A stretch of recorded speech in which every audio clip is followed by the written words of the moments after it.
So, good morning mga farmers. Nandito naman si Junes TV. Mag-update tayo ngayon sa ating talong. Dahil po gahapon nag-spray tayo sa ating foliar. At dito ipapakita ko sa inyo yung mga problema sa ating talong once na umatake yung white flies. So mga ka-farmers, wag na natin patagalin ang video. Tingnan natin kung kumusta na ba ang ating mga gi-spray gahapon mga farmers, at ito ang resulta ngayon mga farmers. Let's go. Dito mga farmers ay yun, kung napapansin nyo mga farmers, yung kulay puti na yan na maliliit, yan po ang tinatawag natin na white flies. So ayan. So yun po ang problema sa ating mga farmers dyan na mga baguhan, kung paano to solusyonan. So ganyan po mga farmers, ang dami talaga. So sa panahon ngayon, lalo na po sa tag-init, ay ang dami nito mga ka-farmers. So ang ginawa ko kahapon, nag-spray tayo dahil po nag-harvest tayo ng umaga, at yun, paghapon mga ka-farmers ay nag-spray tayo. So ito ang resulta mga ka-farmers. So yan. Siguro mga 50% nabawasan yun, kasi yung iba dito ay hindi pa natamaan. Ganito po ang sistema sa ating mga ginawa na pamaraan. So kung napapansin nyo mga ka-farmers, ang dami talagang bulaklak sa ating mga talong. So magandang idea to sa ating mga baguhan kung paano solusyonan ang ating mga problema dito sa ating mga talong mga farmers. So ito ang ating pinaghirapan. So yun, nakikita nyo ang dami talagang bunga. Oh. Gahapon mga farmers ay nag-harvest tayo, at yun po ang pwede natin ma-harvest pagka Sabado. So malaking bagay na yan na makatulong kay Junes TV. So yan. So medyo mainit lang ang mga farmers ngayon, mga alas 6:30. So yun, nila talaga masyado nakita.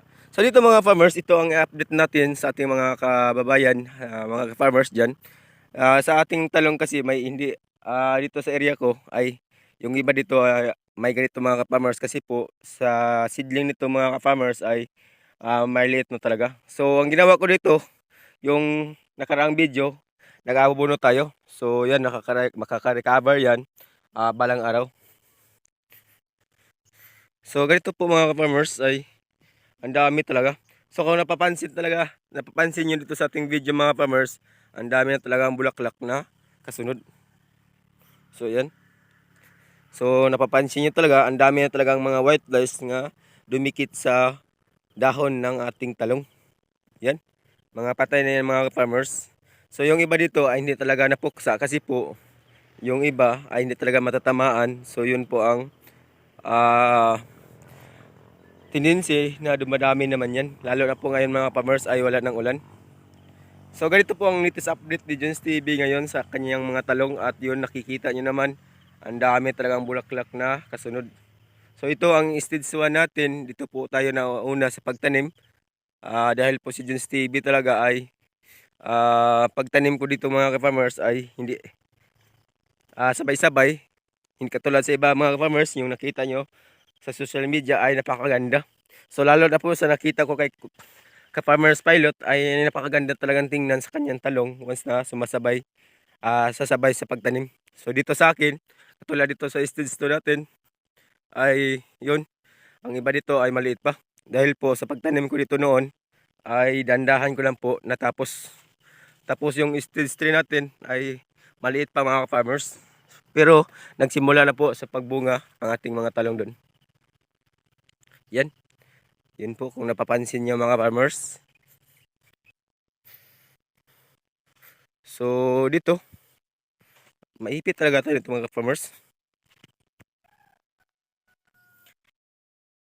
Kahit pa paano mga farmers, yung talong natin ay hindi galing sa variety kung saan tayo bumili. So ang tinatawag ko dito mga farmers, kasi po dami kasi itong pinagkuha na natin ng liso o seedling. Ang tawag ko dito mga farmers ay saksak variety. So nung stage 4 talaga natin, nag-prepare tayo doon nung Calixto F1, yun po ang itatanim natin doon. So ito lang muna ang ma-update natin sa ating mga kababayan dyan, kung kumusta na ba ang ating mga talong. So mula doon sa stage 1 ay malaki doon, tapos dito kung napapansin nyo ay ganito lang muna kalaki yung stage 2 natin dahil po nga ay hindi to sabay-sabay sa pagtanim. So yung stage 3 natin mga farmers, kung napapansin nyo, ang liit pa talaga sa iba dito. Pero nag-start na po dito na namumunga mga farmers. At yun, ito po ang resulta. So yun na nga, dahil po baguhan na lang po tayo, dito ay pinapakita ko sa inyong actual na ginagawa natin dito araw-araw. So yung nakita nyo mga farmers ay ang dami pa talagang damo dito talaga. Hindi ko pa talaga natapos to sa pagbugkal ng lupa dahil po yung ginawa natin dito ay mano-mano lang mga farmers, wala tayong kagamitan.